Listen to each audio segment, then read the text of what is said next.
Bien, muy bien. Muy buena gira este fin de semana. Estuvimos en Quintana Roo, en Yucatán y en Campeche, y aprovechamos para supervisar el puerto de Progreso, que ya se está ampliando, a dar el banderazo para el inicio de la construcción del Tren Maya de carga, además de todas las obras de vivienda que se van a hacer, o más bien, más que obras, las viviendas, la construcción de viviendas ya en los 3 estados. Y para cerrar el día fuimos a Querétaro ayer, ya se está construyendo el tren Ciudad de México-Querétaro. Entonces ya abril cumplimos con los compromisos que habíamos establecido, y en junio, julio ya inicia la construcción de Querétaro-Irapuato y Saltillo-Nuevo Laredo. Entonces vamos en tiempo y sin endeudarnos, al contrario, bajamos el déficit 2 puntos del PIB. Así trabajamos sin corrupción, sin privilegios. Bueno, hoy tenemos primero a Iván Escalante de Profeco, después Ariadna, que nos va a platicar de los avances en Tamaulipas. Hubo una tromba ahí y hubo varias familias afectadas, estuvimos ahí y ahora nos va a platicar, entre otras cosas, de cómo vamos a atender a Tamaulipas.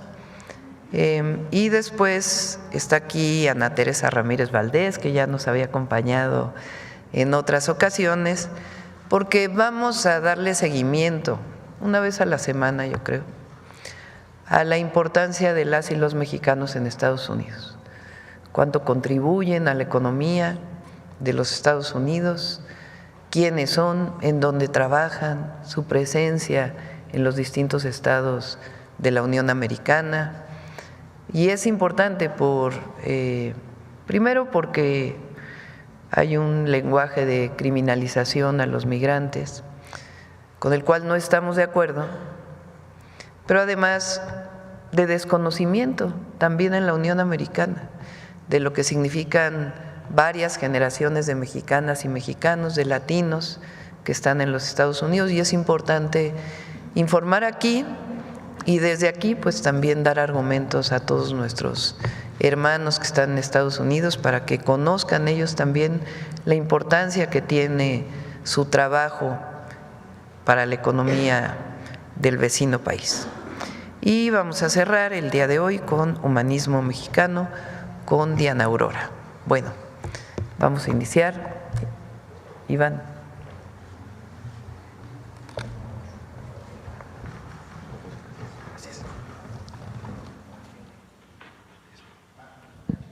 Muy buenos días a todas y a todos quienes quieren los precios. Iniciamos, como desde hace algunas semanas, con información sobre el seguimiento a la Estrategia Nacional para promover la estabilización del precio de la gasolina, recordándoles que la presidenta, la doctora Claudia Sheinbaum, encabezó esta estrategia y se hicieron muchos esfuerzos, varias instituciones, las empresas gasolineras, por vender el litro de gasolina regular en menos de 24 pesos. Aquí lo tenemos, el promedio nacional, el precio promedio nacional está en 23,63. Y aquí presentamos el precio promedio en cada una de las regiones, como está dividido el territorio para fines de venta y distribución. Entonces, en la zona noroeste el precio promedio está en 23.56, norte 22.74, noreste 23.28, Golfo 23.74, occidente 23.93, centro 23.69, sur 23.91 y sureste 24 pesos. Aquí se siguen haciendo esfuerzos por un tema de flete de gasolina para que disminuya el precio en toda la zona sureste. Adelante. Aquí, bueno, el monitoreo a precios justos, destacando esta gasolinera de Pemex en Puebla, 23 pesos con 12 centavos, aquí en cada una de las regiones, destacando los márgenes de ganancia entre 1.5, 1.8, 1.38, a todas ellas les vamos a poner una palomita. Continuamos con las estaciones que venden en precios caros. Esta Petro 7 en Chihuahua, está vendiendo de 24 pesos con 99 centavos y queremos destacar esta Valero en León, Guanajuato, que tiene un margen de ganancia de 5 pesos con 34 centavos por litro de gasolina, lo cual es pues por mucho arriba del promedio y se están volando la barda con este margen. Por lo tanto, les vamos a poner un tache. Seguimos con el seguimiento y el monitoreo de los artículos de primera necesidad. Recordar que es una canasta básica de 24 productos que no debe exceder los 910 pesos. La más barata en nuestro monitoreo, Walmart Fuentes Mares en Chihuahua, 712 pesos con 80 centavos, palomita. Y la más cara, Walmart Hipódromo, 1012 con 70 centavos, tache. 3 ciudades en el monitoreo: Tlalpan, Ciudad de México, la más barata; Soriana Hiper, Gran Terraza, Cuapa, 815 con 70, palomita. Y la más cara, Walmart Villacuapa, 891 pesos, está por debajo de los 910, por lo tanto también palomita. Villahermosa, Tabasco, Chedraui, Mina, la más barata, 794 con 30, palomita. Y la más cara, Bodega Aurrera, Guayabal, 867 con 70, también palomita. Tampico, Tamaulipas, Soriana Hiper Ejército, la más barata, 822 con 90, palomita. Y la más cara, H-E-B Ejército, 994.55, tache. Adelante. La semana pasada les informamos cómo ha ido disminuyendo desde que la presidenta encabezó la renovación del paquete contra la inflación y la carestía, cómo ha ido disminuyendo desde la primera semana hasta ahorita precios de algunos de los productos de la canasta básica. Aquí presentamos, en el caso del arroz, ha disminuido el kilogramo de arroz, precio promedio nacional, en 11%. El kilo de azúcar morena también ha disminuido en un 10.7% desde tomando como base la primera semana de noviembre, que fue cuando se firmó el PASIC, a la semana pasada, 10.7% menos. Y el kilo de papa también ha disminuido en promedio nacional en 30.8%. Esto en beneficio de los bolsillos de las familias mexicanas. Adelante. Bien, queremos alertar, hemos detectado a través de 2 vías quejas por parte de las personas consumidoras y monitoreos que realizamos en nuestras redes sociales de eventos que se están monitoreando, que se supone que se van a realizar, son eventos falsos y venden los boletos a través de redes sociales y de páginas de internet. Entonces nos llaman la atención de repente porque algunos están incluso preciados en dólares o manejan precios que no corresponden a la realidad. Entonces aquí queremos decirles a todas y a todos quienes van a eventos, a conciertos, aquí por ejemplo esta fue era una experiencia inmersiva del Titanic que sí se ha dado en otros países del mundo, pero aquí en realidad no se trajo el proyecto. Y un festival también tailandés. Entonces buscamos a los encargados de las sedes y nos dijeron no tenemos conocimiento. Tenemos algunas quejas, ya estamos en proceso de conciliación y aquí las recomendaciones es verificar que la venta de boletos sea en sitios oficiales. 2, consultar carteleras de los lugares que fungirán como sedes para corroborar que de verdad esté programado el evento. Y 3, revisar que los precios se exhiban en pesos mexicanos. Adelante. Bien, ya se acerca el Día del Niño y de la Niña. La revista del Consumidor de abril tenemos contenido especial para ellas y para ellos. Tenemos un artículo que se llama ¿Te imaginas comer bichos y tener de vecina una lechuga?, que es un artículo que escribió un compañero divulgador de ciencia, Rafa Carvajal. Está muy interesante. Tenemos juegos de serpientes y escaleras y sopas de letras y una recomendación de lectura, El cocodrilo va al dentista, en coordinación con el Fondo de Cultura Económica. Pueden descargar la revista del Consumidor en la página de internet. Adelante. Finalizamos con los consejos Profeco de la semana. 1, compra los productos de la canasta básica y la gasolina regular en los sitios que tienen precios justos, ahorrarás dinero. 2, al adquirir un boleto para cualquier tipo de evento, hazlo en los sitios oficiales. Revisa que la sede tenga programada la fecha del espectáculo y el monto a pagar tiene que estar en pesos mexicanos. Y 3, en nuestra revista del consumidor tenemos contenido para que las niñas y los niños aprendan sobre el consumo responsable. Descárgala. Nuestras redes sociales, la página de internet y el número del consumidor. Muchas gracias, presidenta. Buenos días. Ariadna. Con su permiso, presidenta, buenos días a todas y a todos. Vamos a informar de los apoyos que la presidenta comprometió para los afectados de Reynosa y del municipio de Río Bravo. Adelante. Gracias. Ya concluimos el censo, son 12,316 viviendas de ambos municipios. El número más alto es el de Reynosa y posterior el de Río Bravo. Este censo se realizó con 250 servidores y servidoras de la Nación, que fueron del Estado de México, también de Nuevo León, y nuestros compañeros de Tamaulipas. Adelante. La inversión va a ser de 98,500,000 pesos, y la fecha de entrega de estos apoyos inicia el día de hoy, 28, 29 y hasta el día 30. Estos 3 días se va a realizar el pago y el apoyo consiste en la entrega de 8,000 pesos para limpieza. Fue una inundación que afectó varias colonias y los muebles siempre son los que se echan a perder porque es la entrada del agua a las viviendas y subió una altura importante. De tal manera que también la presidenta dispuso que se haga la entrega de un paquete de enseres por parte de la Secretaría de la Defensa Nacional, que contiene un refrigerador, una estufa, un colchón, vajilla y ventilador, para apoyar a las familias que perdieron sus enseres. Adelante. Y aquí les mostramos pues el trabajo de nuestros compañeros y compañeras servidores de la Nación. Pues nos teníamos que meter al agua en lancha con apoyo de Protección Civil, del Gobierno del Estado, de Marina en este caso y de la Sedena, de tal manera que agradecemos ese esfuerzo y ese trabajo de nuestras compañeras y compañeros que permiten que atendamos a través de este programa de emergencia social a las poblaciones que se encuentran afectadas por un fenómeno de esta naturaleza. Es el primero y espero que sea el último que atendamos en este año. Adelante. También el día de hoy les recordamos que pueden tramitar su credencial de INAPAM, que es una credencial que a los adultos mayores de 60 años les es útil porque les otorgan descuentos en el camión, en los aviones, en las farmacias, en las tiendas, en los supermercados, en fin, cada tienda que está afiliada a INAPAM establece sus descuentos.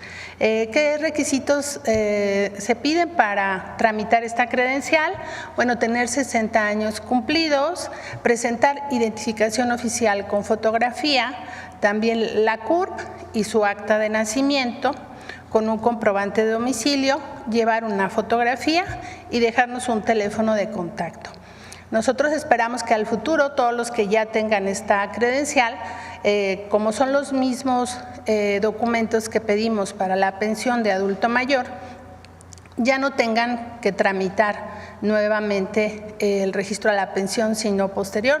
Estamos trabajando en ello, que les llegue ya automática para quienes se registran en la credencial de INAPAM antes de ingresar a la pensión de adultos mayores de 65 años y como ustedes saben, la pensión de las mujeres a partir de agosto vamos a registrar a todas aquellas que tienen 60 años y más, de tal manera que vamos configurando los programas para que sean más eficientes en su operación en beneficio de la gente, que no tenga que ir varias veces a hacer sus trámites. Y bueno, en la página de la Secretaría de Bienestar pueden consultar dónde están los módulos donde pueden buscar esta credencial. Adelante. Y también el día de hoy les traemos los avances de cómo van las asambleas del FAIS, del Fondo de Aportaciones a la Infraestructura Social. Este año, como ustedes saben, se destinó un componente para la población indígena. Serán 12.374 millones de pesos de inversión para apoyar a 20.360 comunidades de todo el país. Este proceso de asambleas se está realizando a partir del 9 de abril y hasta el 31 de mayo. Estamos trabajando con los servidores de la Nación como facilitadores de estas asambleas, convocando a la autoridad indígena. Se establece esta asamblea y ahí acuerdan sus proyectos. Adelante. Ya llevamos 6.463 asambleas, estamos muy contentos porque casi más de medio millón de personas han participado en estas asambleas y es un ejercicio de reconocimiento como sujetos de derecho público a las comunidades, pero también que hoy pueden ejercer su presupuesto de manera directa y decidir en qué van a ejercer estos recursos. Adelante. Como ya lo hemos comentado, ¿en qué pueden invertir? En agua potable, drenaje, electrificación, urbanización, reforzamiento de la infraestructura de salud, ¿no? Como las clínicas, también de las escuelas y mejorar las viviendas. Pueden hacer concurrencia entre las propias comunidades y también con el municipio, el gobierno del estado, sumar recursos para poder hacer obras más grandes. Adelante. Las asambleas comunitarias, ¿cómo se realizan? Bueno, se convoca a la comunidad y entre todos identifican los problemas de infraestructura básica de esta comunidad. Establecen un plan de trabajo, todo ello en una guía que se entrega para ir anotando toda la información. Se elige el comité de administración, que es el que administra obviamente los recursos, y el de vigilancia, que a la par da este seguimiento de cómo van las obras y cómo se va ejerciendo el recurso que se les va a entregar. Pueden participar en estas asambleas los mayores de 18 años y para las comunidades que tienen más de una localidad, tienen que estar presentes, invitar, convocar a personas de todas las localidades que conforman su comunidad. Porque pasa mucho que se quejan de que como están lejos no los toman en cuenta. Por eso colocamos esta regla de que estén representadas todas las localidades para que todas las necesidades se contemplen. Y bueno, las comunidades que son muy grandes, porque hay algunas en la zona de Chiapas que tienen 153 localidades, que por lo menos asiste al 75% representantes de esas localidades para que se escuche sus necesidades fundamentalmente. Y bueno, recordar que estos recursos serán auditados por la Auditoría Superior de la Federación, por eso hay todo un proceso de acompañamiento, sobre todo que es la primera vez del ejercicio de los recursos. Adelante. Y bueno, como ya dije, hay un comité de administración y de vigilancia que serán los encargados de esta ejecución de estos recursos y de estas obras. Adelante. Y bueno, aquí les trajimos varias fotos para que ustedes puedan ver cómo están participando las comunidades. Algunas localidades son muy pequeñas y están muy contentos porque hoy se les toma en cuenta, porque hoy se les escucha y sobre todo porque es bajo su sistema normativo que cada comunidad tiene y estamos apoyando a todos y cada uno de los pueblos indígenas y la comunidad afromexicana del país. Es cuanto, Presidenta. Gracias. Gracias. Adelante.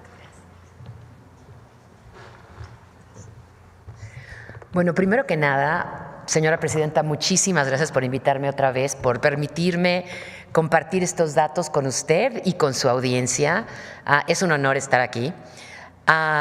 Muchas buenas noticias, como ya saben, pero esta vez quisiera concentrarme, porque tengo muy poco tiempo y tenemos muchas buenas noticias, en lo que hace usted en la mañanera, que es repartir y distribuir los datos reales comparado con los mitos, ¿no? Entonces, bueno, vamos a empezar con una campaña en la que estamos participando en Estados Unidos que se llama Protegiendo a la Fuerza de Trabajo. Y se llama de esa forma porque la fuerza de trabajo en Estados Unidos está empoderizada y manejada por los latinos, especialmente los mexicanos. Entonces, esta gráfica me gusta mucho para empezar esta presentación, porque hablamos de que el 51% de la mano de obra en granjas lecheras en Estados Unidos es latina, la mayoría mexicana. Es lo mismo con la obra de procesamiento de carne, con muchas de las compañías grandes, de hecho, fundadas por latinos que son empresarios ahora y que empezaron como iniciadores de negocios pequeños y que ahora tienen negocios muy grandes. Entonces, volvemos a lo mismo que les platicaba la vez pasada, que es que la fuerza de trabajo de los latinos y de los mexicanos específicamente no es nada más el estereotipo y el mito, sino estamos en todos los aspectos y en todas las áreas de Estados Unidos. 20% de la mano de obra en la construcción, 20% de la manufactura y agricultura y 15% de la educación y salud. Estamos hablando de que en este momento algunos estados en Estados Unidos están ahora sí que diciendo la palabra importando doctores de México, porque no hay la capacidad suficiente. Entonces, no nada más los latinos y los mexicanos en Estados Unidos se están graduando ya para poder atender a esa necesidad de fuerza de trabajo, sino también ya están acudiendo a nosotros. En México están creando incentivos para que los doctores tomen por lo menos unos 5 o 6 años y den el servicio en Estados Unidos. Adelante, la siguiente, por favor. Les quiero recordar, algunas gentes obviamente han estado aquí cuando yo he estado, algunas gentes no. Nosotros somos un centro de investigación en Estados Unidos completamente dedicado a hacer investigaciones y reportes. Hasta el día de hoy hemos publicado 68 reportes acerca de las contribuciones económicas de los mexicanos específicamente y también de los latinos en general en Estados Unidos. Y la razón es exactamente la razón de esta presentación, es cerrar el gran espacio que existe entre los estereotipos, los mitos, los prejuicios y la realidad de quiénes somos en ese país y también aquí, por cierto. En este país, obviamente, somos 130 millones casi, pero dense cuenta que en Estados Unidos somos casi 40 millones. Y además de todo, nada más 4 millones de esos son indocumentados. El mito de que la mayoría de los inmigrantes mexicanos son indocumentados es completamente falso. Y recuerden que estos números además son muy conservadores porque están basados en los números del censo y en los números del censo los cuentan cómo la gente se identifica. Hay mucha gente que por miedo o por diversas razones no se identifican en el censo como mexicanos o como latinos. Entonces estos números son muy conservadores. Los números reales son mayores que esto. Adelante. Ya habíamos comentado que además el origen de una gran parte del Producto Interno Bruto en Estados Unidos viene de los latinos, específicamente de los mexicanos. Y esta vez traemos un dato nuevo que son ¿qué tanto producen los mexicanos indocumentados? Perdón, los mexicanos nacidos en Estados Unidos, o sea, los inmigrantes, ya no los hijos, ya tampoco la gente que es segunda, tercera generación, nada más la gente como yo, que nací en México y que me fui a Estados Unidos, ¿no? Entonces, tenemos que los mexicanos que han sido nacidos en Estados Unidos han contribuido al Producto Interno Bruto el año pasado con 781 mil millones de dólares. Estamos hablando de un nivel de contribución, la siguiente por favor, de un nivel de contribución que si el total de los mexicanos en Estados Unidos que se identifican como mexicoamericanos fueran un país independiente, serían el 10º país más grande del mundo. Imagínense, Estados Unidos es el número 1, después está China, Japón, Alemania, India. Los mexicanos en Estados Unidos serían la 10ª economía más grande del mundo. Los latinos el día de hoy son entre la 4ª y la 5ª economía más grande, pero los mexicanos solos Solamente los mexicanos, quitando a los venezolanos, a los colombianos, a los argentinos, a todos los demás latinos, serían la 10ª economía más grande del mundo. Imagínense lo que es esa ecuación cuando vemos que nosotros somos 130 aquí, casi 40 allá, con este PIB y con el PIB de México. Esta sinergia es increíble, es una oportunidad tremenda, no nada más para nosotros mexicanos, y gracias a la doctora y a nuestra presidenta que está poniendo este esfuerzo de crear esta relación, de cerrar este vínculo, de reforzar que la gente en Estados Unidos que es de origen mexicano está bienvenida aquí. Porque imagínense, entre más cercanos estemos, mejor podemos participar en los dos países, por cierto. Adelante. Me voy a ir un poquito más rápido porque ya sé que voy un poquito atrasada, pero todo esto para decirles que la economía sigue creciendo. Nosotros el año pasado predijimos, hicimos un pronóstico en base a todos los datos económicos y los economistas que trabajan con nosotros, que en los siguientes 6 años los latinos iban a pasar Japón. Ya lo pasaron. El día de hoy los latinos están muy cerca de ser la 4ª economía del mundo, y en 2 o 3 años, ya también predijimos el año pasado, pasarán también a Alemania y nos pondremos en el lugar 3º en el mundo si fuéramos una economía. La siguiente, por favor. 1 de cada 4 jóvenes en Estados Unidos hoy es latino.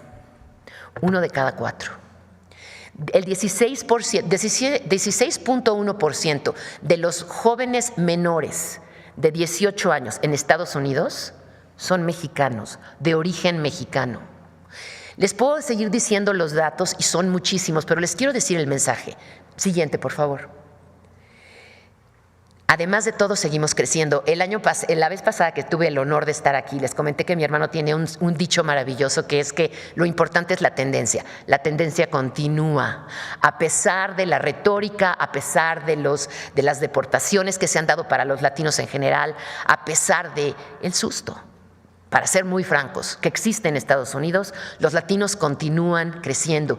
Lo vimos en la crisis del 2008 en Estados Unidos, lo vimos también en la crisis de la pandemia. Los latinos sufrieron, desde luego que sufrieron, como todos los demás americanos, y a veces más, porque eran una gran parte de los trabajadores esenciales en la crisis de la pandemia, pero igualmente se levantaron primero. Los latinos fueron los primeros que regresaron a su lugar de trabajo en marzo de 2021 por el Departamento de Estado, casi a su nivel anterior de la pandemia, cuando todo el mundo apenas estaba regresando. Entonces, todos estos números se los digo porque sí es cierto, hay una situación específica en Estados Unidos. Hay miedo para nuestros latinos, hay miedo para la gente que es indocumentada específicamente, pero seguimos creciendo, seguimos produciendo. Adelante. Y como dice esta gráfica, seguimos además creciendo a niveles mucho mayores que el resto de los latinos. Y volvemos a lo mismo, a lo que les dije al principio, no nada más en el campo, que es muy honorable y que es muy necesario, por cierto. Los campos en los estados más importantes agricultores en Estados Unidos dependen de nosotros, pero también en el STEM, en lo que es la ciencia, en la tecnología, en la inteligencia artificial, en abogados, todo tipo de profesiones. Adelante. Los números lo dicen. Adelante, por favor. Hay muchos números, por favor vean nuestro reporte completo, todos nuestros reportes. De hecho, este año hemos difundido 3 nuevos reportes muy importantes. Uno de ellos, la juventud, que es la siguiente gráfica. Tenemos un estudio de juventud nuevo que habla de la potencia que tiene esta juventud, de la que hablé al principio, que es 1 de 4 americanos en el país de Estados Unidos. Adelante con la siguiente gráfica, por favor. La siguiente. Y luego las mexicanas, desde luego, que es uno de los segmentos más importantes y además de los que estamos más orgullosas, específicamente yo, pero también sé que mucha gente en esta sala y en este país. 1 de cada 6 mujeres en Estados Unidos es mexicana. Eso es un número potentísimo y ahorita les voy a hablar un poco del voto y por qué esto es tan importante.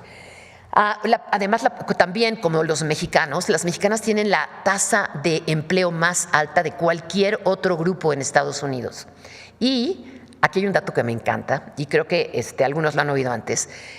Nosotros tenemos un estudio del consumidor y en el estudio del consumidor sale que las latinas hacen el 86% de todas las decisiones en el hogar. Y el número para las no latinas en Estados Unidos es de 63%. Entonces, para cuando me dicen a mí, no nada más el perfecto ejemplo es la presidenta de México, sino cuando me dicen a mí que la sociedad mexicana es muy machista, yo les digo, oye, pues no tanto, ¿eh? La verdad no tanto, porque 86% de todos los gastos de la casa los hace la mujer en un hogar mexicano. Adelante. Bueno, entonces, ¿de dónde salen los estereotipos? Yo les he dicho muchísimos números y además hay muchos más en los que les estoy demostrando con números oficiales de Estados Unidos que los latinos, específicamente los mexicanos, somos el motor de la economía americana, de Estados Unidos. ¿De dónde vienen? Adelante. Los estereotipos, hacemos un estudio todos los años acerca de los medios en Estados Unidos y nosotros hacemos un censo completo de todos los programas de televisión, de todas las películas que salen al aire. Hay muchísimas películas que no salen al aire y muchísimos programas, pero de los 1,400 en promedio que salen al aire en Estados Unidos hacemos un estudio detallado. Mi equipo que está aquí lo hace. Y obviamente nos hemos estado dando cuenta que todos los estereotipos, casi todos, vienen de medios. Y les comparto esto primero que nada porque es importante saber de dónde vienen los mitos, pero también porque ese impacto de medios también pasa en este país. Y es muy importante porque hay una responsabilidad por parte de los medios de representar en forma verídica y auténtica a la sociedad que están sirviendo, a su audiencia. Entonces, aquí vamos a ver que, según nuestro reporte, el último que acabamos de presentar hace un mes exactamente, los mexicanos son 16% de la población, como les dije antes, y sin embargo nada más tenemos 2.8% de los roles en televisión en inglés y en películas. Y desgraciadamente casi no tenemos importancia o casi no tenemos representación más que nada en los salones de escritores de programas, en los salones de edición, en los productores y en los directores. Entonces, cuando tenemos una población que es básicamente invisible, a pesar de que está contribuyendo con 16% de la economía, ahí es donde hay mitos, porque desgraciadamente más de la mitad de estos números, más de la mitad del poquito que nos toca en televisión en inglés es negativa. Y ustedes han visto programas que ganan muchos premios como Narcos o Mayans MCs o Griselda o todas esas películas que desgraciadamente, aunque sean bien dirigidas, como dicen algunos críticos, nada más enseñan una parte de lo que somos, que es el crimen, que no es la parte productiva que tenemos nosotros en estos números. Estos números no funcionan y no pasan como coincidencia. Estos números pasan porque gente trabajadora está dándole a este país tanto dinero. Adelante, por favor. Entonces, como les digo, hay historias que se pueden contar en el grupo de inmigrantes que estamos en Estados Unidos y que serían éxitos absolutos. Y sin embargo no se cuentan. Historias de militares, de ingenieros, de enfermeras, de líderes, de maestros. Adelante. Y hay muchísimos ejemplos que les puedo dar, no tengo tiempo, adelante, pero hay muchísimos. Todas estas personas que ustedes vieron el día de hoy son personas muy poderosas en Estados Unidos que sus papás llegaron sin un centavo, sin inglés, a piscar fruta, a trabajar en forma muy limitada y que gracias a sus padres ellos llegaron a estos lugares. Adelante. Al primer mito, perdón, sí. Y con esto termino. Van a ser 3 mitos que les quiero, si es posible, que ustedes absorban estos números y que los usemos todos como herramientas para combatir los mitos. Yo creo que entre más sepamos estos números, entre más los usemos todos en lo que hacemos, es realmente más poderoso. El primer mito es que los inmigrantes aumentan la criminalidad. No podría haber algo más erróneo. De hecho, los estados americanos de la frontera son de los estados más sanos y más seguros de Estados Unidos.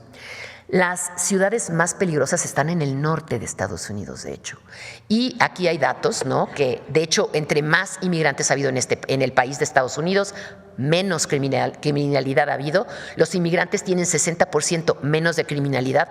Todos estos números, por cierto, son del Departamento de Estado de Estados Unidos. Estos ni siquiera los hacemos nosotros, los recolectamos de los números oficiales. Adelante. Segundo mito. Los inmigrantes solo reciben beneficios y no contribuyen. Estos son los 3 mitos que la gente que está a favor de deportaciones constantemente dice. No podría ser nada más lejano de la realidad. Los inmigrantes, de hecho, contribuyen con casi 100,000 millones de impuestos. Como ustedes saben, inmigrantes indocumentados en Estados Unidos tienen lo que se llama un número de seguridad social para inmigrantes no documentados, porque la gente no contrata a casi nadie si no tienen este número. El departamento que se encarga de la seguridad social de Estados Unidos sabe que esa gente no tiene documentos y les da este número para que los empleadores puedan pagar impuestos. Entonces, los empleados indocumentados pagan impuestos al exacto mismo nivel que la gente documentada en Estados Unidos.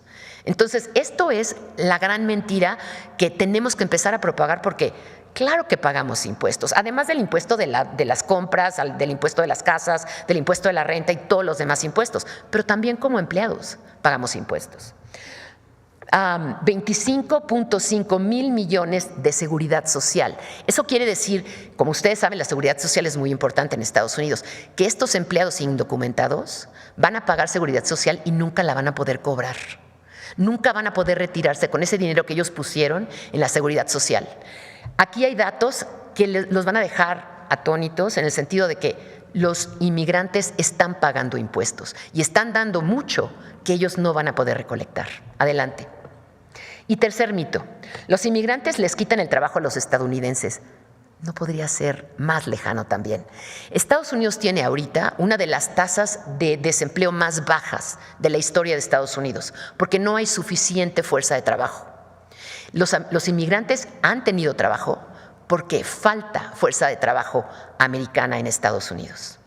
Entonces, no es que le estemos quitando el trabajo a nadie, o como dicen algunos no voy a decir quiénes, pero algunas gentes en Estados Unidos, que es que vienen y nos quitan el trabajo y además son unos flojos. No, no somos ni flojos ni les quitamos el trabajo.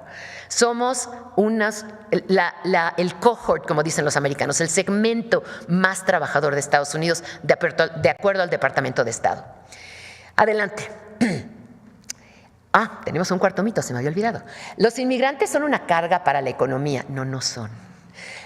Para empezar, 1 de cada 5 inmigrantes es empresario, se está manteniendo solo. Entonces, no son una carga. Y además generan millones y millones y millones de dólares. Entonces, no somos una carga y ya lo dijimos en los otros 2 puntos también. Adelante.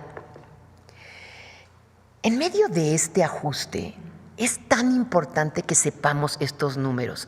Ustedes, los reporteros, ustedes, la gente que cubre las noticias, la audiencia, aunque no tengan parientes en Estados Unidos o no los tengan, es importante que sepamos de lo que estamos hechos, de lo que están hechos nuestra gente que se va a Estados Unidos y de lo que está hecha esta campaña y esta importante iniciativa de que nos unamos, de que estemos conscientes de que estamos haciendo una gran diferencia, no nada más en este país, sino el siguiente.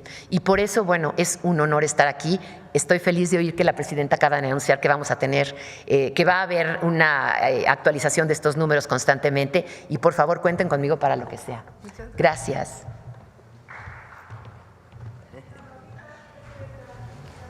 Muchas gracias. Bueno, vamos a iniciar con las preguntas. Vamos por acá porque te quedaste desde la otra vez.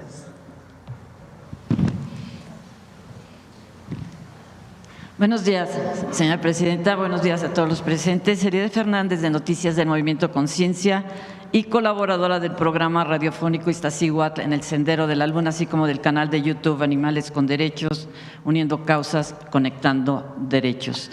Señora presidenta, antes de formularle la primera pregunta, permítame obsequiarle el libro Revocar el Silencio, con fotos de mi autoría y un ensayo crítico de la escritora Francesca Gargallo, que en paz descanse, Fue publicado en 2018 por la reconocida editorial Artes de México a través de su colección Luz Portátil. Por azares de los tiempos y del destino, resultó ser el primer libro de fotografías por los derechos de los animales en la historia fotográfica de México.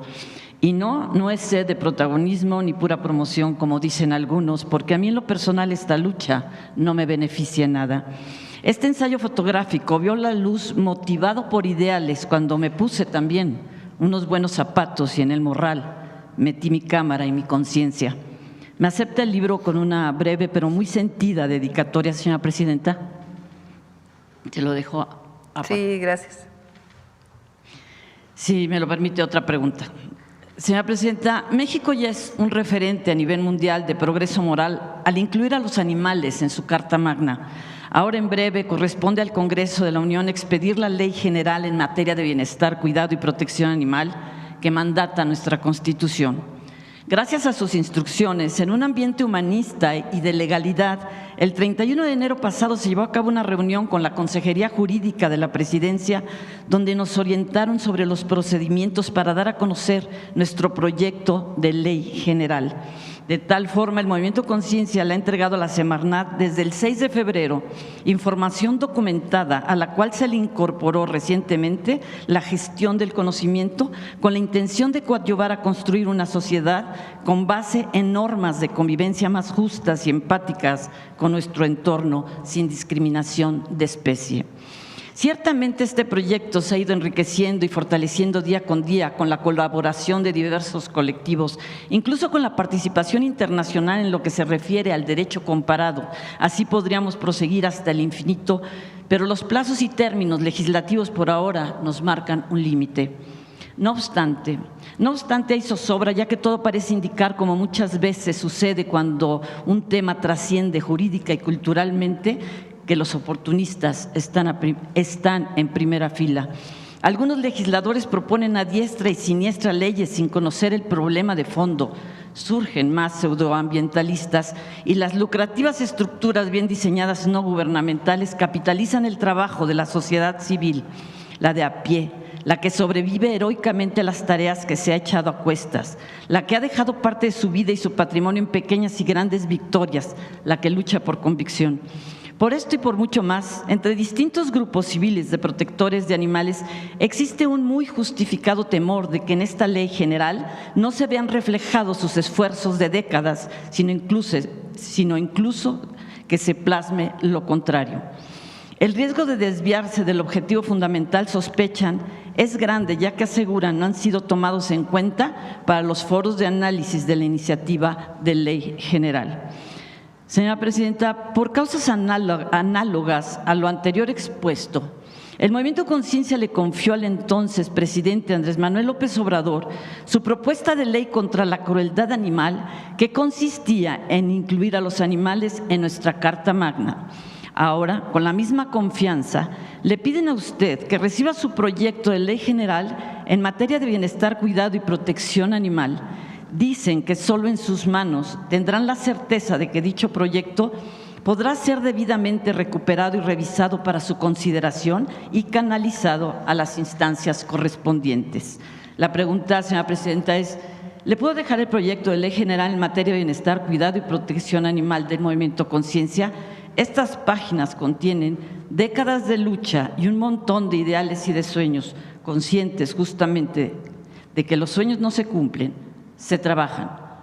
Sí, claro que sí. ¿Sí le puedo dejar? Sí, le decimos a Ernestina, que es quien lleva pues el seguimiento, la coordinación de las distintas leyes, que lo revise, lo empiece a analizar junto con ustedes para poderse presentar para la ley general.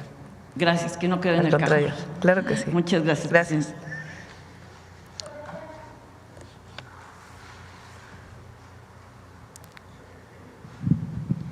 Gracias, presidenta. Buenos días.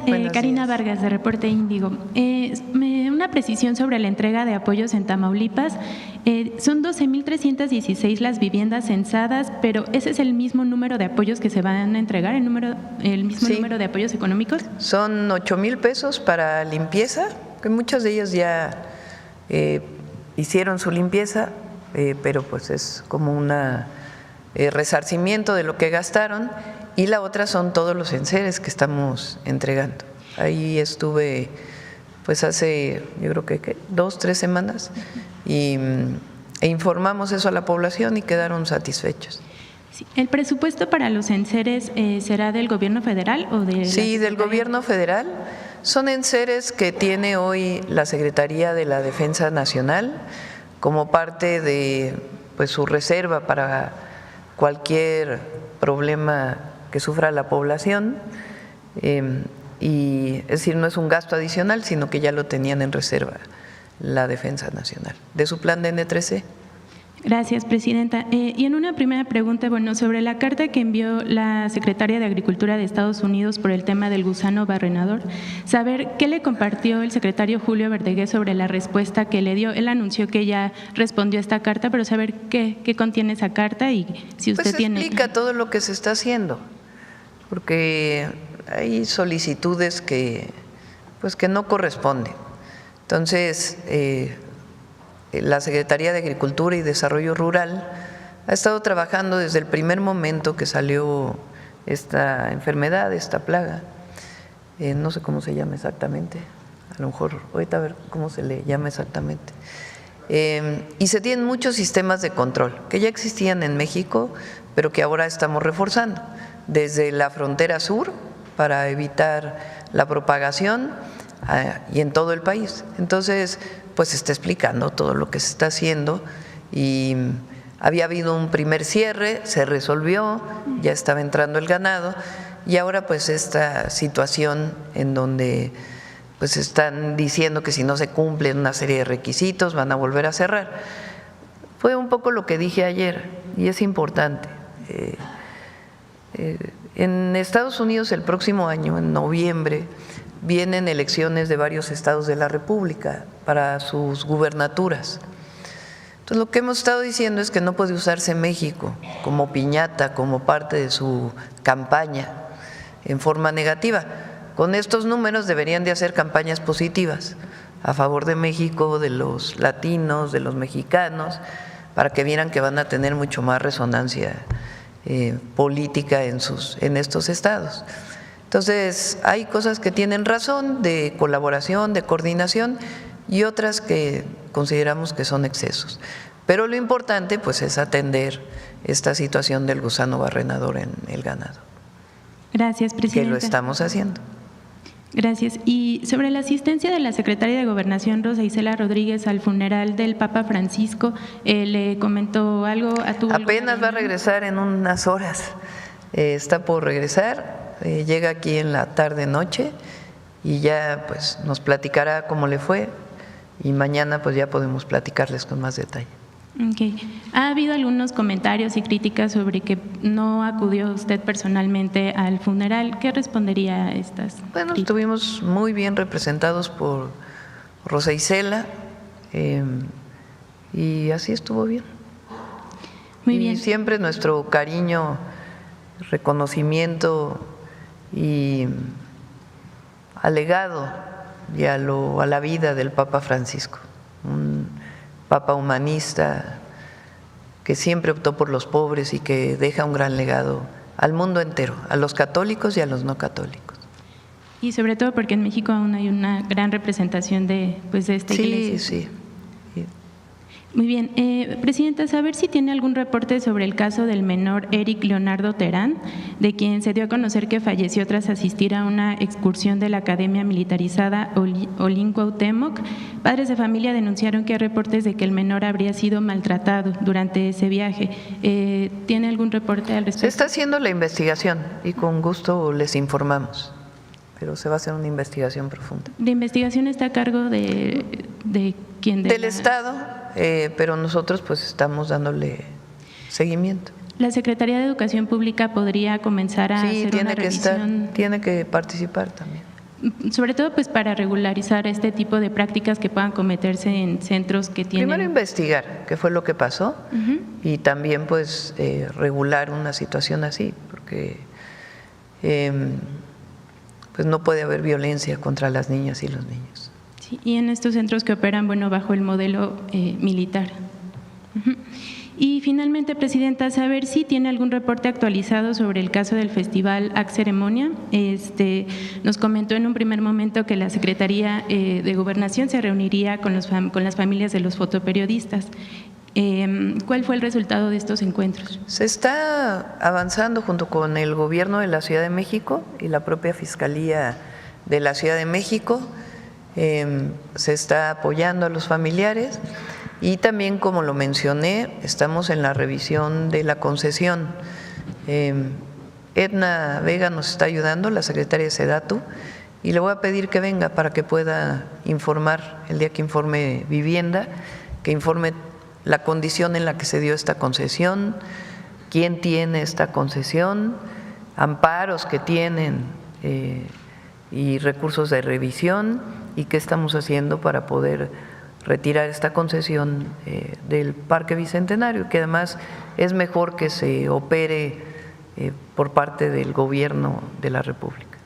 Y justo este caso, Presidenta, abrió pues la precariedad en la que laboran varios jóvenes en el país, ¿no? En este caso, Berenice y Miguel pues no tenían ni siquiera, o con lo que se ha dado a conocer, pues una paga por esta labor que hacían, sino más bien como muchos jóvenes. Sí, la industria del espectáculo, por llamarle así, pues tiene que cumplir con las leyes laborales.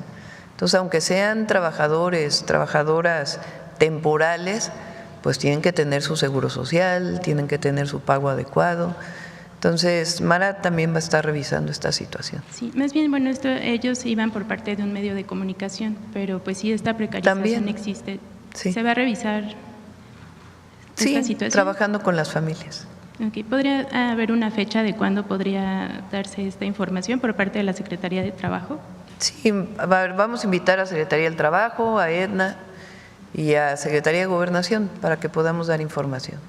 Gracias, Presidenta. ¿Qué tal? Muy buenos días a todos y a todas. Juan Hernández de Diario Basta, Tabasco Hoy, Campeche Hoy y Quintana Roo Hoy de Grupo Cantón.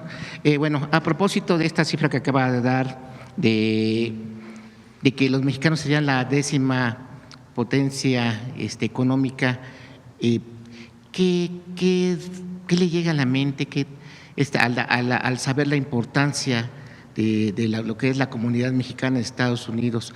Sobre todo también ayer que usted mencionaba que pues México no es piñata de nadie, ¿no? O sea, realmente la importancia que tienen los mexicanos ahí en Estados Unidos. Las y los migrantes en Estados Unidos, mexicanos, pues han estado ahí por varias generaciones. Es más, cuando nos quitaron la mitad del territorio ya vivían ahí, o más de la mitad del territorio. Y a lo largo de la historia, pues ha habido migración por dos razones. Una, la necesidad de las y los mexicanos de buscar una vida mejor para sus familias, y la otra, la necesidad de la economía de Estados Unidos de que haya trabajadores y trabajadoras que ayuden a desarrollar su economía.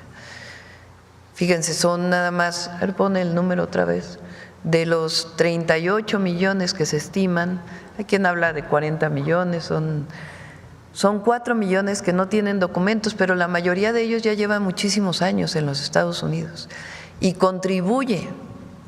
Se estima que 20% del ingreso de las y los mexicanos es enviado en remesas. ¿Qué significa? Que el 80% se queda en los Estados Unidos en ahorro, en consumo, en pago de impuestos.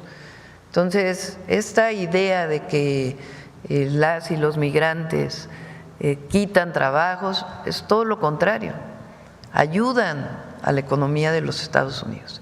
Entonces es muy importante que todas y todos los mexicanos lo conozcamos y todas y todos los estadounidenses lo conozcan también, todas las nacionalidades, pero particularmente nosotros y los estadounidenses, para que reconozcan ese trabajo, que sepan lo que significa para su país y que sea parte pues de todos los diálogos también en los temas de migración. La criminalización de los migrantes pues es un tema esencialmente racista, y lo que nosotros estamos planteando es, en todo caso, pues hay que platicar de esos 4 millones de indocumentados, con el gobierno de Estados Unidos y también el reconocimiento de muchísimas familias mexicanas de primera, segunda, tercera, cuarta generación que están ahí y que contribuyen de manera muy importante. Yo creo que si hacemos una encuesta, a ver, la vamos a hacer, y preguntamos, ¿tienes un familiar viviendo en los Estados Unidos? A cualquier mexicano o mexicana, pues no sé, un porcentaje altísimo va a decir que sí. Yo lo hago ahora en las asambleas en el país. Pregunto, ¿quién tiene familiares en Estados Unidos? Y todos levantamos la mano, incluídame yo. A ver ustedes, ¿quién tiene familia en los Estados Unidos? Porque primero somos países vecinos y es normal que haya migración, pero históricamente pues ha habido un montón de mexicanos de distintos oficios y profesiones. Mi hermana, por ejemplo, lleva ya más de 30 años viviendo, maestra de escuela primaria allá. Se fue de estudiante, ella periodista, por cierto, de comunicación, se fue como reportera de Notimex allá y después hizo la carrera de maestra allá y se quedó, allá se casó y tiene sus hijas. Pero como mi hermana estoy contando la historia de millones y millones y millones de mexicanos y mexicanas que están allá. Entonces, es una relación muy importante porque a veces hablamos de las exportaciones, de las importaciones de mercancías, pero las personas, pues es una relación fundamental y tiene que haber un reconocimiento de lo que contribuyen a la economía de los Estados Unidos. Por eso es importante mencionarlo aquí, porque nos da datos, nos da información para que todas y todos tengamos esos datos y podamos platicar, debatir, ponerlos públicamente para que todas y todos sepamos la importancia de nuestros hermanos migrantes en Estados Unidos. Aquí nada más se está mencionando lo que es la aportación económica, pero falta también lo esencial, la aportación cultural, la aportación bueno, aparte, incluso de valores. Se está hablando de la aportación de muchísimas y el sincretismo cultural que ha habido en muchísimos lugares de los Estados Unidos, particularmente en el sur. California pues es uno de ellos, pero no solamente. Bueno, sur y norte, porque en el norte de California pues hay también una historia muy grande de los mexicanos, pero en prácticamente todos los estados de la Unión Americana hay mexicanas y mexicanos de diversas generaciones. Sí, es una buena idea conocer, en un próximo estudio conocer precisamente esas aportaciones que hacen el pueblo mexicano a lo que es el pueblo de Estados Unidos. Sí, por supuesto. Bueno, esa sería la primera pregunta. Segunda, entrando, a otro tema. Recientemente el expresidente Ernesto Zedillo pues aseguró que en México se murió la democracia y que se está convirtiendo en un estado policial. Esto lo dijo en una entrevista en la revista Nexos, a la par que consideró como cuestionable, y lo pongo entre comillas, la elección judicial que se realizará el próximo 1 de junio, en donde se elegirán a jueces y magistrados. Él dijo que la llamada reforma al Poder Judicial, así como la elección de jueces y ministros, considero que están tratando de destruir al Poder Judicial. Conocer su opinión referente a lo que está diciendo el expresidente, que pues realmente no sé si podemos calificarlo, cómo tiene la cara de poder hablar de este tema cuando él fue uno de los que pues prácticamente a la mala hizo un cambio en el Poder Judicial. Pero conocer su opinión referente a estas declaraciones. Hay varios temas, qué bueno que lo preguntas, hay varios temas muy interesantes en esto. Lo primero es que nuestros adversarios políticos, partidos dirigentes de partidos de oposición, digo dirigentes porque ahora que estuve cuando llegué a Cancún, fuimos en vuelo de aquí a Cancún el viernes, una señora me paró y me dijo, oiga, yo no voté por usted, pero estoy muy contenta con el gobierno que está haciendo. Entonces hay mucha gente que a lo mejor se identifica con otro partido político y que reconoce al gobierno de México. Por eso digo los dirigentes del PRIAN, para ser muy claros. Intelectuales que estuvieron vinculados durante años al poder, que no pueden entender cómo es posible que ya no les hagamos caso, o que el pueblo de México no les haga caso porque estuvieron como consentidos con mucho dinero durante muchos años, comentócratas de los medios. Ahora la cantaleta que traen es que somos un gobierno autoritario.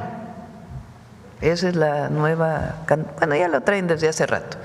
Entonces, letras libres, nexos, traen autoritarismo, se acabó la democracia en México. Esa es su nueva narrativa. Como ya nadie les cree, ya tienen muy poca, entonces ahora andan buscando nuevos voceros. Bueno, se van a buscar a Zedillo como vocero, expresidente de México. Vamos a hablar del sexenio de Zedillo. ¿Por qué no hablamos, hablando de democracia, de las masacres de Acteal, del Charco, del Bosque, de Aguas Blancas? Pero nosotros no reprimimos. Vamos a hablar de democracia. ¿Por qué no hablamos del FOBAPROA? Porque también es autoritarismo rescatar a unos cuantos, hacer deudas privadas como deudas públicas y dejar en el desamparo a millones de deudores en nuestro país, con una deuda que seguimos pagando las y los mexicanos. ¿Por qué no hablamos de la privatización de los ferrocarriles? Porque eso también es autoritarismo. ¿O a quién le consultó cuando privatizó los ferrocarriles? ¿A poco hizo una consulta pública para saber si los privatizaba o no? Y después acabó con los ferrocarriles de pasajeros y después se fue a trabajar a una de las empresas que fueron beneficiadas de la privatización. ¿O qué eso no es autoritarismo? ¿O por qué no hablamos de la desaparición de la Corte y la decisión a modo de una nueva Corte impuesta por él? Porque él propuso a cada ministro y ministra de la Corte, ministros, porque eran hombres, de aquella época. ¿O por qué no hablamos del Consejo de la Judicatura, que estaba dirigido por la misma persona, presidenta de la Corte? ¿O que eso no es autoritarismo? ¿O por qué no hablamos de lo que dice la Bastida? De que él entregó al PAN, a petición del gobierno de Estados Unidos, el gobierno de México. ¿O que eso no es autoritarismo? ¿Eso no es entreguismo? Entonces, ahora resulta que Zedillo es el paladín de la democracia. Lo bueno es que el pueblo de México está muy informado, muy informado. Entonces, están diciendo que hay autoritarismo porque el pueblo va a elegir al Poder Judicial. O sea, imagínense la contradicción. Pues ¿qué no democracia es el gobierno del pueblo? Bueno, eso lo dijo Lincoln. El gobierno del pueblo, por el pueblo y para el pueblo. Entonces el pueblo ahora va a elegir a su poder judicial, pero eso no es democracia, porque para ellos la democracia es la de unos cuantos. El pueblo no es sabio, el pueblo no conoce, el pueblo no puede decidir quién va a ser su ministro, porque imagínense que un pobre vote. No, eso no es democracia. O sea, se regresaron al tiempo ancestral.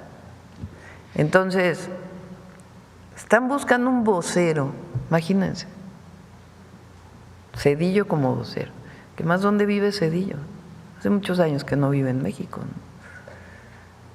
Digo por ser expresidente, porque bueno, como decimos, hay muchos mexicanos que no viven en México, pero él tomó la decisión de ya no vivir en nuestro país, como muchos otros expresidentes. Entonces,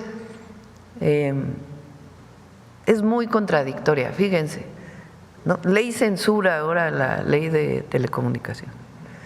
Bueno, se basan en un artículo que ya dije que si no es la intención censurar las plataformas, ni mucho menos, que si se malentiende ese artículo que se quite, que no hay ningún problema. Pero siguen, pero es que quieren censurar las plataformas, quieren censurarlas. Que escuchen la mañanera a ver si se enteran un poquito decimos aquí. Entonces, nosotros, nuestro movimiento, nuestra historia está marcada por la lucha por la democracia. Esa es nuestra historia, no es la historia de ellos. Ellos validaron el fraude de Salinas de Gortari, ellos validaron el fraude de Calderón. Estos comentócratas, estos expresidentes, estos intelectuales, PRIAN, ellos validaron actuar contra el pueblo de México en el fraude del 88, en el fraude del 2006, validaron la compra masiva de votos del 2012. Ellos nunca han estado a favor de la democracia. Si ellos participan cerca del gobierno, entonces es democrático. Pero a ellos no les importa el pueblo. Nosotros surgimos luchando por la democracia en las universidades, en los sindicatos, la democracia electoral, que no hubiera fraudes. 2 veces cometieron fraude contra el presidente López Obrador, hasta la tercera que pudo ser reconocido el triunfo porque fue abrumador. 500 militantes de hace tiempo asesinados por luchar por la democracia, mucha gente asesinada por luchar por la democracia. Pero ahora resulta que Zedillo es el vocero de la democracia. No. Cuando usted hace precisamente este recuento de todo lo que conllevó el periodo neoliberal, no solamente con Zedillo, sino también con Vicente Fox, con Enrique Peña Nieto, con Felipe Calderón Hinojosa, ¿qué le llega a la mente de estas declaraciones? ¿Es cinismo? ¿Es que no tienen voceros ya con credibilidad. A ver, habla un Marco Cortés, habla un Anaya, habla un Alito de democracia, habla un Aguilar Camín, habla un Krause, habla un… Entonces, ellos hablan de democracia. Está bien que hablen de democracia, hay libre expresión, hay libre manifestación de ideas, y qué bueno que se dé este debate, qué bueno. Buenísimo. Y adelante, que sigan escribiendo, que sigan hablando, que participen en los medios de comunicación. A nadie le queremos coartar la libertad de expresión, eso es democracia también. Pero ahora andan buscando voceros por otro lado porque ya no tienen credibilidad. Entonces, creen que Zedillo es un buen vocero. No, pues, imagínense. Entonces, el pueblo está muy consciente y nosotros tenemos claro lo que es la democracia. La democracia es el poder del pueblo. Perfecto, bien. Y finalmente, Presidenta, nos gustaría conocer su opinión sobre la detención de los líderes indígenas y autoridades ancestrales de sus comunidades en Guatemala, Luis Pacheco y Héctor Chacín, acusados de terrorismo y asociación ilícita por su lucha en la elección presidencial de ese país. Sí, es una pena esta detención. Son 2 dirigentes indígenas que apoyaron al presidente Arévalo, sus movimientos. Y la Fiscalía de Guatemala los detuvo. Les voy a leer una declaración reciente del presidente Arévalo. Las poderosas fuerzas de crimen y corrupción en Guatemala siguen atacando a las fuerzas democráticas en la sociedad y en el gobierno, esta vez criminalizando a los pueblos indígenas por su decidida defensa de la democracia en 2023, siempre tratando de debilitar al Poder Ejecutivo. Nuestra solidaridad con estos dirigentes indígenas y también con el presidente Arévalo. Me van a decir que estoy interviniendo en los temas de Guatemala, no, es sencillamente parte de la política exterior de México, defender la autodeterminación de los pueblos y la defensa de personas que han luchado siempre por la democracia. Gracias. Acá.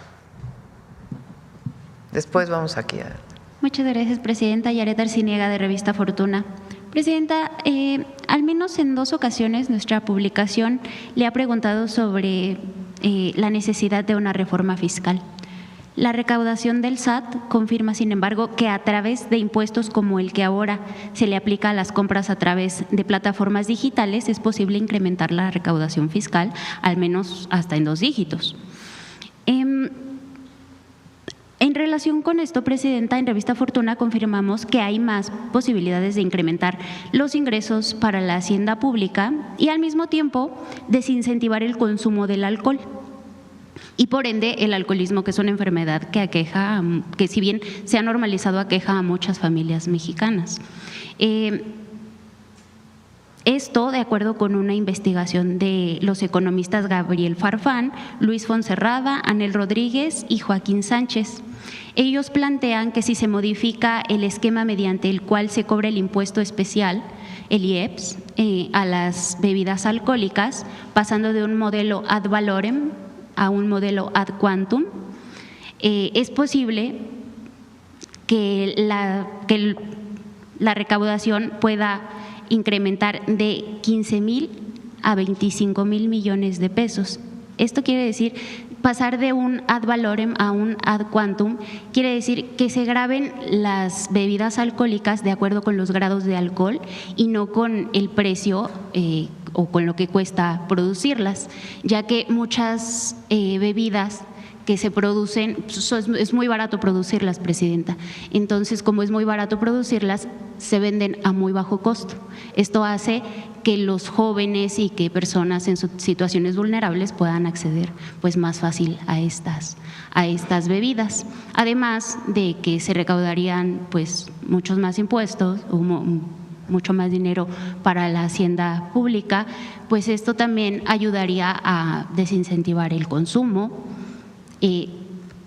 Presidenta, nada más plantearle, ¿su gobierno estaría de acuerdo con llevar alguno de estos ajustes a cabo? ¿Todavía se puede buscar manera de seguir buscando manera de recaudar más impuestos sin llegar a una reforma fiscal, Presidenta? La primera es seguir combatiendo la corrupción. Esa… Todavía hay espacios que tienen que ver con evadir impuestos. Esa es la que da más resultados, antes de estar pensando en gravar. Por eso fíjense, ¿no?, entre el año pasado y este año, nosotros redujimos el déficit. El año pasado, al cierre del 2024, el presidente López Obrador tomó la decisión de cerrar todas las obras que tenía y eso generó un déficit de ese año, 2024. Déficit quiere decir que hubo un poquito más de deuda. Tampoco estas cosas que habla el Fondo Monetario y que no ha entendido nada de lo que está ocurriendo en México. Entonces nosotros, para iniciar el año, decidimos disminuirlo. ¿En cuánto lo disminuimos? Pues en 2 puntos del PIB. Estamos hablando de casi 700,000 millones de pesos. Y sin embargo, estamos recaudando más. Y no hemos parado ni los programas de bienestar, es más, hay nuevos programas de bienestar, ni las obras públicas.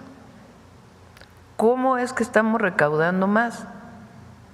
Yo dije que había 2 áreas donde todavía había mucha oportunidad. Una, la simplificación del SAT, que todavía seguimos trabajando en ella, y la otra, aduanas. En aduanas ya va casi más de 100,000 millones de pesos de recaudación adicional, por varias acciones que se han tomado para evitar evasión fiscal. Entonces, lo primero es eso antes de pensar en subir impuestos. De todas maneras, pues esto que planteas vale la pena revisarlo. Sí, porque y no algunas otras se acciones. agregaría una tasa, no se impondría una tasa adicional. Si no, se haría de manera distinta. Ajá, Se revisa. solo se cambiaría el sistema por el cual, cómo se graban, y esto pues también ayudaría a que los jóvenes y que las personas que menos tienen, más pobres, que están en situaciones vulnerables, pues no puedan acceder a este tipo de bebidas que son de muy mala calidad, que tienen muchos grados de alcohol y que… Bueno, esa es otra cosa, ¿eh? O sea, la calidad de las bebidas pues tiene que revisarse siempre por las autoridades sanitarias, pero revisamos la propuesta que haces. Muchas gracias, Presidenta. Como segunda pregunta, respecto al PIB, ¿será el 30 de abril cuando el INEGI dé a conocer la estimación? A ver, pon la primera plana del financiero. ¿Será el 30 de abril, Presidenta, cuando el INEGI dé a conocer la estimación oportuna para el primer trimestre? Será un primer trimestre bajo el enrarecido ambiente en el comercio con Estados Unidos. Para febrero se logró un crecimiento inesperado superior al 1%, Presidenta, gracias a que consumidores y empresarios pues adelantaron compras e inventarios. Presidenta, ¿salvamos ya la recesión? Por cierto, el sector primario, la producción agrícola creció 8% a febrero. ¿Qué está cambiando para la economía en el campo, Presidenta? ¿Más fertilizantes, más seguridad? Mire,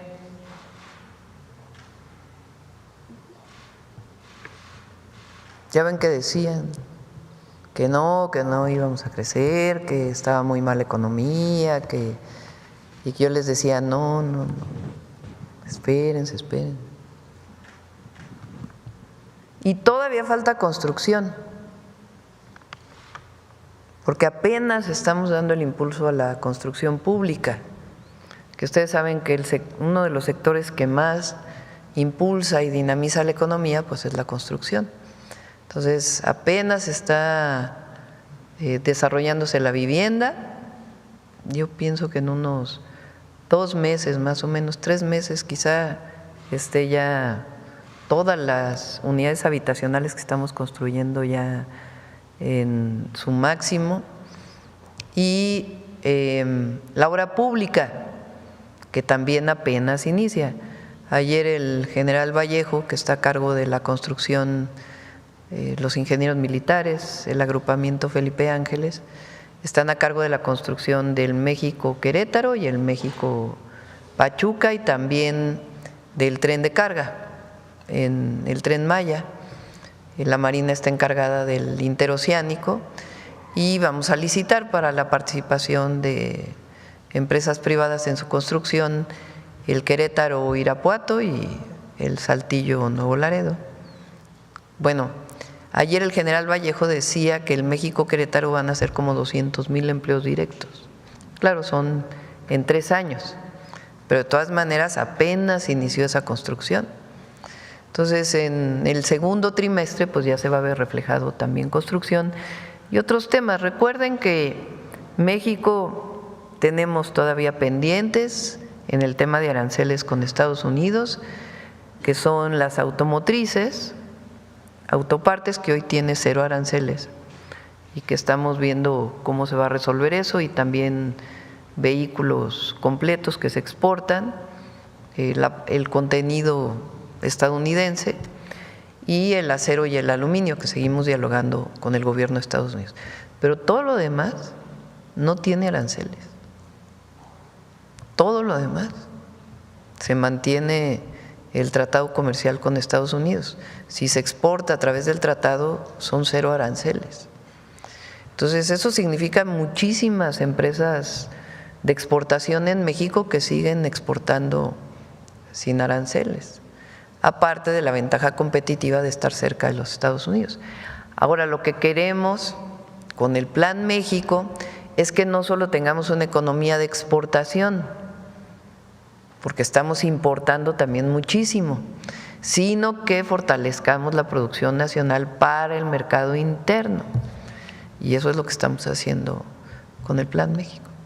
Para el sector agrícola, Presidenta, creció 8%. ¿Qué está pasando con la economía en el campo? ¿Más fertilizantes, más seguridad? Bueno, ahora los fertilizantes se están dando más a tiempo, porque logramos desde el año pasado ya venía en Pemex este trabajo, pero logramos acelerar la producción de fertilizantes por parte de Pemex para poderlos entregar de manera gratuita. Entonces hay muchos estados que ya lo tienen. Y aún con la sequía, porque los estados del norte están viviendo una sequía importante. Entonces vamos a seguir trabajando, pues de eso se trata, de no quedarse de brazos cruzados frente a una situación internacional, sino trabajar permanentemente, no solo por el crecimiento económico, sino sobre todo por el bienestar del pueblo de México, que es lo que nos interesa. Presidenta, ya por último, en Revista Fortuna se hizo una revisión de las devoluciones de saldos a favor de los contribuyentes. La revisión se realizó entre 2018 y 2023 y encontramos que el gobierno del presidente López Obrador llegó a pagar tan solo en 2022 más de $1 billón por devoluciones tributarias entre IVA, ISR, IEPS. De enero a diciembre de este año, las resoluciones a solicitudes superaron los 2 millones, Presidenta. Nunca se dejó de pagar la devolución. Según cifras de los informes tributarios y gestión, la pregunta, Presidenta, es si le han reportado en este proceso de devolución para el 2024, si ya se eliminó el problema de comprobantes apócrifos y en qué medida complicó el proceso de reembolso a los contribuyentes el aumento inédito de cobro a impuestos en plataformas digitales. Si quieren traemos a Tony para que explique ahora que se cierre abril la recaudación. Pero se van a devolver, o sea, todo lo que es por ley, todo se tiene que devolver y todo se va a devolver. O sea, que no se preocupen los contribuyentes, lo que es la devolución de impuestos se tiene que devolver y se va a devolver a tiempo en el marco de la ley. ¿Impactó estas cifras inéditas de cobro a las plataformas digitales? Entiendo, a ver si está Tony por ahí, si mal no recuerdo son 5,000 millones de pesos, pero ahorita a ver si, no recuerdo si es la cifra anual o solo trimestral, creo que es la cifra anual. A ver ahorita que nos comente. Muchas gracias, Presidenta. Sí. Buenos días, Presidenta. Hoy en el Heraldo de México se está publicando una encuesta en la que 78% de la población está a favor del trabajo que realiza. Si nos puede regalar una opinión al respecto. Sí, pues a ver, pónganla al Heraldo.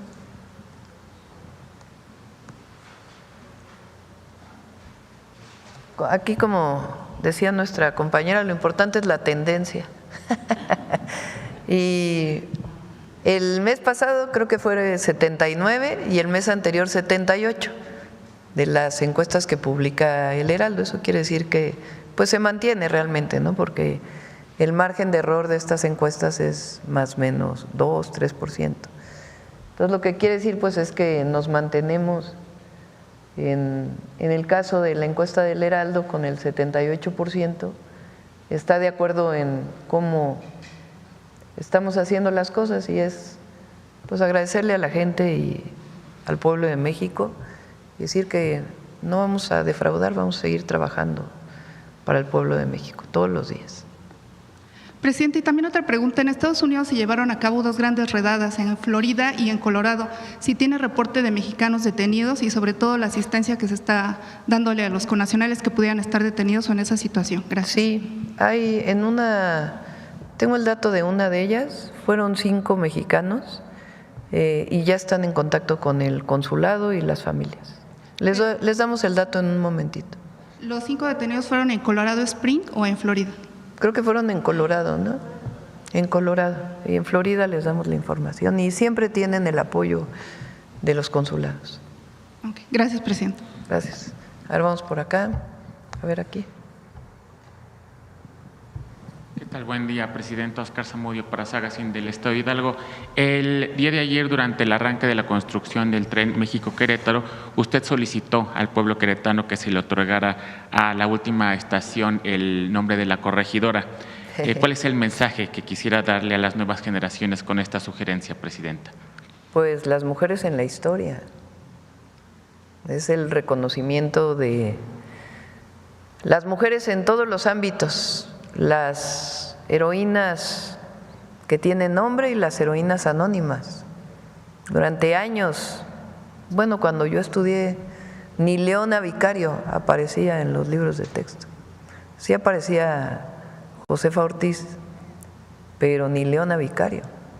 Entonces ahora el que llegue una mujer o que lleguemos todas a la presidencia tiene que ver con esto también, con el reconocimiento de la participación de las mujeres en la historia de México. ¿Alguna sugerencia para el tren México-Pachuca, para el nombre de alguna de las estaciones? Pues ya vamos a revisarlo. Otra mujer, sí. En el tema de Día de los Niños y las Niñas, Presidenta, y también inspirado por la reciente película de Netflix, Los dos hemisferios de Luca, me gustaría compartir algo importante. En Sagacín tuvimos el honor de entrevistar a Julián Tello, un niño de 11 años con parálisis cerebral, protagonista de esta producción mexicana junto a Bárbara Mori y Juan Pablo Medina. Una historia profundamente emotiva que pone en primer plano la realidad de las personas con discapacidad en México. Durante la entrevista conversé con sus padres, quienes me pidieron además expresarle su agradecimiento por considerar a las personas con capacidades diferentes en los programas de bienestar. Hace algunas semanas en este mismo espacio usted presentó la convocatoria México Canta por la Paz. En ese contexto, Presidenta, ¿cómo puede entonces el gobierno colaborar con la industria cinematográfica para fomentar una representación más inclusiva de las personas con discapacidad en el cine y la televisión? Eso es una buena pregunta. Vamos a trabajarlo y vamos a pedirle a Claudia Curiel que también sea incluido en México Canta. Que por cierto, hoy es 28, ¿no? Creo que hoy inician las inscripciones, ¿no? Al México Canta. Ok, sí, Presidenta. En otro tema, el gobernador de Hidalgo, Julio Menchaca, anunció el Plan Hidalgo, una estrategia alineada al Plan México enfocada en proteger la economía local frente a los nuevos aranceles de Estados Unidos. Este plan contempla más de 88 proyectos de inversión con metas ambiciosas y una generación de más de 129,000 empleos. A propósito de esta coordinación entre gobiernos estatales y federales, ¿estaría considerando el gobierno federal ampliar y reforzar la estrategia del Plan México con recursos específicos o ventanillas únicas para que otros estados se alineen a este tipo de planes regionales, sobre todo los estados que tienen menos ingresos propios? El 16 de mayo vamos a anunciar la licitación de los polos de bienestar. Ahí vamos en tiempo. Además nos retrasamos en la presentación de todas las obras públicas, lo vamos a hacer esta semana, pero todo lo que planteamos el 3 de abril del Plan México, vamos en tiempo informándolo. Y uno de los temas que planteamos, 16 o 19 de mayo, es la licitación de los polos de bienestar. ¿De qué se trata? Son terrenos muy grandes, dependiendo del estado o de la entidad de la República. En algunos casos son 700 hectáreas, como en el caso de Hidalgo, en otros casos son 60 hectáreas, 50 hectáreas, que hemos valorado que pueden ser zonas para el desarrollo industrial, principalmente manufacturero, con parques industriales, pero les llamamos de bienestar porque la idea es que cerca esté la vivienda, que haya escuelas, que haya hospitales, es decir, que no solamente sea la inversión, sino que pensemos en las y los trabajadores que van a trabajar en esas fábricas. La licitación tiene que ver con que esos polos de bienestar van a tener incentivos fiscales de distinto tipo. Entonces se licita y hay distintos mecanismos para que se incentive la inversión privada en todos estos lugares. Hidalgo tiene dos, uno de ellos está en Tula, que es el Parque de Economía Circular, o bueno, cerca de Tula. Tula, más bien Hidalgo, van a pasar por ahí los dos trenes. El México Querétaro tiene dos estaciones en Hidalgo, una en Tula. Y obviamente el México Pachuca, pues también Ciudad de México Pachuca, Ciudad de México Querétaro. Entonces Hidalgo tiene un potencial de desarrollo muy grande, además de que aunque el AIFA está en el Estado de México, pues está esquina con Hidalgo y ahí se están planteando muchos polos de desarrollo en este momento. Entonces sí, Hidalgo, además de la inversión pública del gobierno del Estado, del gobierno de México, pues toda la inversión privada que está llegando a Hidalgo, que es muy importante. De ahí mi insistencia en bautizar alguna de las estaciones de los trenes, de las estaciones que van a pasar por Hidalgo. Y por último, Presidenta, en estas vacaciones de Semana Santa, saber si tienen algún reporte de la afluencia de los pasajeros en el Tren Maya y de los hoteles que se encuentran en esa región durante esta temporada, la ocupación hotelera, y qué expectativas tendrían estos hoteles y el Tren Maya para las vacaciones de verano. Pues fíjense, ¿qué fue? El viernes en la noche nos subimos al último tren que va de Cancún a Mérida, venía lleno, llenísimo, no había prácticamente asientos disponibles. Nosotros como una semana antes dijimos que íbamos a ir y cuando nos subimos venía llenísimo el tren. Y le pedimos a la Sedena, a la Defensa, que nos dé toda la información, pero van más de 1 millón de usuarios en el tren. Terminando mayo van a estar listos todos los centros de atención a visitantes, prácticamente todos, va a quedar uno por ahí pendiente, que pues vinculan al Tren Maya con los centros arqueológicos, con los sitios arqueológicos mayas. Entonces va creciendo muchísimo y el Quintana Roo en particular pues es el destino de preferencia. Es impresionante lo que llega a Quintana Roo. Muchas gracias, presidente. Gracias. Gracias, buen día, Presidenta. Daniela Caballero, de Poder México. Desde nuestra plataforma pues hemos dado seguimiento a cómo distintas figuras del ámbito social, deportivo, empresarial y cultural han contribuido a proyectar a México a nivel internacional y también en el desarrollo interno del país. Por ejemplo, Altagracia Gómez en el sector empresarial, usted misma pues ha destacado su labor en todo este proceso de transformación nacional. En ese sentido, Presidenta, ¿cómo considera que pueden aportar los otros sectores y sus representantes, por mencionar algunos, Viridiana Álvarez, Canelo Álvarez en el deporte o Alejandro Fernández en la música, en la construcción de un mejor país? Y además, Presidenta, ¿podría compartirnos también algunos nombres que bajo su criterio, digamos, de estos liderazgos en estos sectores ya estén desempeñando un papel relevante en el proceso de transformación nacional?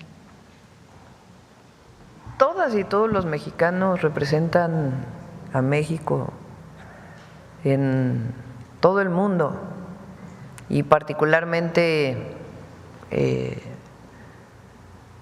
pueden tener un vínculo con el movimiento de transformación o no, pero ponen en alto el nombre de México. Todos los cineastas que han ganado Óscares a lo mejor no están muy de acuerdo con nosotros, pero son mexicanos que han hecho pues que ponen en alto el nombre de nuestro país, deportistas, cantantes.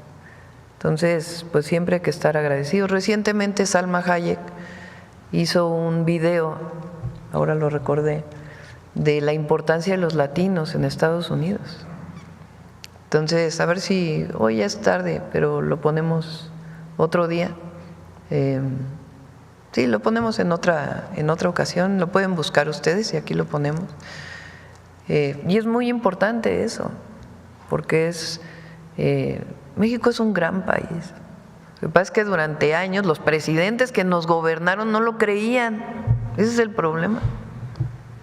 ¿Ustedes creen que Zedillo pensaba que México era grande? No, ellos tenían su visión en otro lado, particularmente en el norte, y Estados Unidos es un gran país, pero México,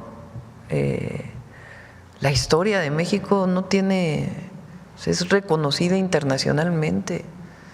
Decía Lula, ahora que lo vi en la CELAC, bueno, un secretario que iba con él, digo, es que en México, cuando fuimos a México por primera vez, tienen Avenida Los Insurgentes, Monumento a la Revolución, la Independencia. Y en Brasil no, porque su historia es distinta, es más bien de consensos, de acuerdos, y nosotros son grandes transformaciones profundas. No porque uno quiera que haya transformaciones violentas, nosotros estamos a favor de las transformaciones pacíficas. Pero México tiene una historia ancestral. Ahora que estuvimos en los sitios arqueológicos mayas, es que es algo extraordinario. Los mayas medían el tiempo de 20 en 20 y tenían sus números, su numeración era de 20 en 20. Con el cero, de las pocas culturas que usaban el cero. Los romanos no tienen cero, los números romanos, a ver, escriban un número romano, sumen con números romanos. No, pues dificilísimo. Acá no, los mayas tenían su matemática y el conocimiento de los astros de una manera extraordinaria. Y eso es un orgullo que nosotros tenemos y ese lo sienten todos. Hay algunos que no, ¿verdad? Que no les interesa eso. Pero hoy México es muy fuerte por eso, porque lo he dicho varias veces, el presidente López Obrador tiene en su libro Gracias una parte, un capítulo muy bonito de la historia de México que se llama el humanismo mexicano. Y ahí dice que cuando viene la invasión francesa y Juárez pone en su carreta, que por cierto el libro de la lejanía del tesoro de Taibo también es una maravilla porque habla de eso. Juárez supuestamente tiene un tesoro en una carreta. ¿Qué era ese tesoro? Los documentos de la República. Y sale fuera de la Ciudad de México cuando viene la invasión francesa y va cargando con los documentos de la República. Y dice el presidente López Obrador y ahí en esa carreta iba la dignidad de México. Y yo estoy convencida que si algo devolvió la Cuarta Transformación al pueblo de México es su dignidad, su orgullo, su reconocimiento. Y eso ya no va a cambiar, ya no va a cambiar. Porque cuando nosotros decimos que la democracia es la representación del pueblo, es el poder del pueblo, pues estos que hablan de que hay autoritarismo no lo entienden. Pero así como eso, el que Alejandro Fernández cante como canta en Estados Unidos, pues hay una identidad enorme. Por eso ahora el México canta, pues es en los dos lados, para que las y los jóvenes de México tengan solo la nacionalidad mexicana o la mexicana estadounidense, pues se reconozcan en la cultura. Entonces, bueno, que viva México. Gracias. Ya nos vamos con humanismo mexicano.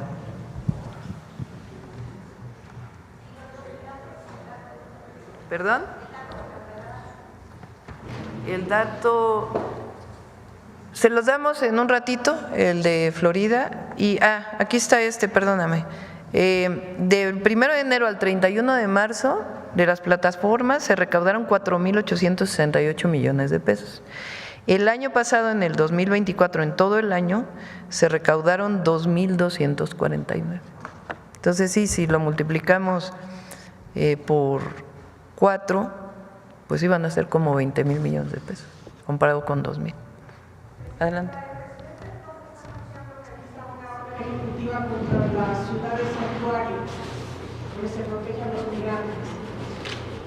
Siempre vamos a defender nosotros a nuestros connacionales, a los migrantes.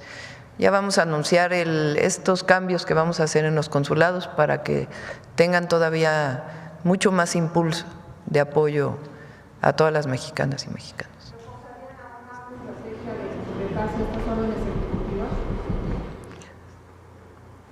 Por supuesto que no estamos de acuerdo y nosotros lo que vamos a hacer es lo que nos corresponde siempre, apoyar a los mexicanos que están en Estados Unidos. Gracias. Con su permiso, Presidenta, buenos días a todos y todas. La justicia social y el bien común son parte esencial del humanismo mexicano, pues la defensa de estos principios ha sido una constante en la historia de México desde hace siglos. Un ejemplo de ello es la justa defensa de la tierra de los pueblos originarios, que inició a partir de 1521 tras los despojos perpetrados por los conquistadores. Esta lucha persistió a lo largo del virreinato y fue reivindicada durante la independencia por Miguel Hidalgo. Se mantuvo viva en el siglo XIX hasta materializarse en el XX en el Ejército Libertador del Sur, encabezado por Emiliano Zapata, que a través del Plan de Ayala, promulgado en 1911, llamó a las armas para restituir las tierras a los campesinos e indígenas de México. Justamente sobre este documento, el Plan de Ayala, aprenderemos hoy en la siguiente cápsula de Humanismo Mexicano, que forma parte de nuestro especial dedicado a Emiliano Zapata. El humanismo mexicano se inspira en la lucha de nuestro pueblo por construir una sociedad más justa, más libre, soberana y democrática. Los pueblos y comunidades han sido los protagonistas de las transformaciones históricas de México. Hidalgo y Morelos fueron los primeros en levantar las banderas de la libertad y de la justicia social de la democracia. El 5 de diciembre de 1810, Hidalgo decretó la restitución de las tierras a los pueblos indígenas. Al día siguiente, decretó la abolición de la esclavitud. Su discípulo Morelos hizo lo propio en la Constitución de Apatzingán. La lucha por la tierra continuaría durante el siglo XIX en la Resistencia y fue defendida por los liberales como Ignacio Ramírez y Ponciano Arriaga ante el Constituyente de 1857. Sin embargo, pesaron más los terratenientes y la justicia se pospuso. Desde la Revolución de Independencia, Hidalgo y Morelos fueron los primeros en sumar las banderas de libertad y de soberanía popular al anhelo de justicia social y las reivindicaciones de los pueblos en defensa de sus tierras, bosques y aguas. Con la Revolución Mexicana de 1910, el general Emiliano Zapata defendió el Plan de Ayala que rescata y recoge las causas del agrarismo mexicano. Zapata asumió las luchas ancestrales de campesinos por la tierra con el Plan de Ayala. Redactado por Otilio Montaño y el mismo Zapata, con un prólogo de Dolores Jiménez y Muro, es el documento que mejor expresa los objetivos de la revolución campesina que busca no solo recuperar la tierra, sino formar un nuevo gobierno revolucionario que cumpla las demandas del pueblo. Redactado en Jumiltepec, fue proclamado en Ayoxuxtla, Puebla, el 28 de noviembre de 1911. El Plan de Ayala proponía la devolución de tierras y aguas a las comunidades y pueblos indígenas que habían sido despojados por las haciendas desde la colonia. El Plan de Ayala fue adoptado por la Convención Revolucionaria como programa de gobierno. Sus leyes incluían legislación laboral avanzada, leyes que emancipaban a las mujeres, incluyendo el plebiscito para que el pueblo aprobara leyes y la revocación de mandato. El plan propone una ley para garantizar la movilidad de los funcionarios públicos y establece la creación de jurados populares, compuestos por ciudadanos electos al azar en cada municipio, para quitar la justicia de las manos de los mismos caciques. El Plan de Ayala y el programa de gobierno zapatista son experiencias históricas que forman parte de la mejor tradición de lucha de nuestro pueblo. Este documento esencial para nuestra historia contribuyó a transformar la vida pública de México y las banderas del agrarismo fueron retomadas en el artículo 27 de la Constitución de 1917. A la lucha por la libertad política, por la defensa de la soberanía y la independencia, la resistencia popular ha sumado las demandas agrarias y sociales de nuestro pueblo. Así el humanismo mexicano suma la bandera de la libertad con la de justicia. Como pudimos ver, el Plan de Ayala es esencial para entender la Revolución Zapatista y su influencia innegable en la historia social del México contemporáneo. Por ello, les invito a leer este documento histórico que está disponible en línea y que además ha sido traducido a diversas lenguas originarias de nuestro país. Muchas gracias. Buen día. Nos vemos mañana.